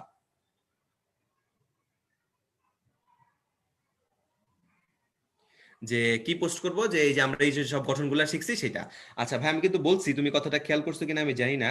আচ্ছা, তুমি সেলোলোজ হচ্ছে বিটা গ্লুকোজের পলিমার, আর সেলোবায়োজ যেটা, এটা হচ্ছে দুইটা বিটা গ্লুকোজ মিলে। ঠিক আছে? যেহেতু চাইছো আমি আবার তোমাকে একটু হোয়াইট বোর্ডে যে দেখাই জিনিসটা। এই দেখো, সেলোবায়োজ। সেলোবায়োস কিন্তু ডাইস্যাকারাইডের মধ্যে পড়ছি আমরা, তাই না? ওই যে শুক্রবারে স্কুটারে করে সেল বাজারের মেলায় যাবে, সেলোবায়োস। তো ওইখানে কি হবে? Beta glucose. আমি কি তোমাকে বিটা গ্লুকোজ চিনাইছি? তুমি এখন দুইটা বিটা গ্লুকোজ জোড়া লাগায়ে যেই গঠন হবে সেটা হচ্ছে সেলোবায়োস। বাস। এটাও কোষ প্রাচীর তৈরিতে হেল্প করে, লেস ইম্পর্টেন্ট। তারপর যে তুমি গ্লাইকোজেন। গ্লাইকোজেন কার পলিমার? আলফা গ্লুকোজের পলিমার। গ্লাইকোজেন কার পলিমার?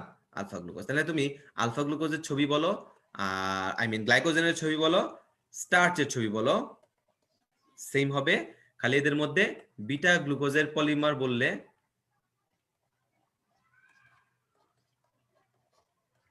সেটা হবে হচ্ছে সেলুলোজ। কার্বোহাইড্রেটের শ্রেণী বিভাগের সামারি, আচ্ছা বলতেছি দাও। তাহলে এই দেখো আমি সুন্দর মতো তোমার লেখাই। মনে করো এই হচ্ছে কার্বোহাইড্রেট, আমি শর্ট ফর্ম লিখলাম।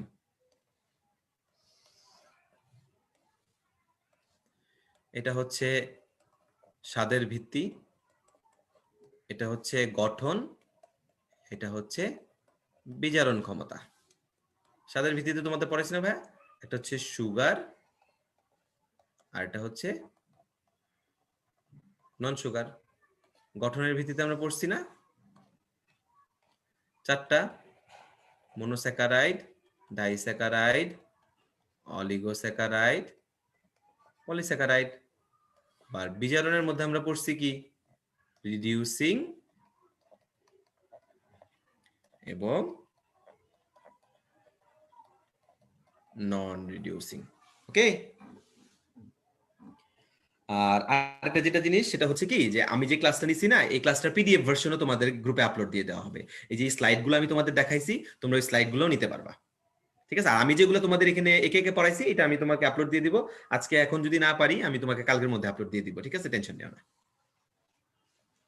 ওকে, যে সামারি চেয়েছিলা সামারি কিন্তু এইটাই।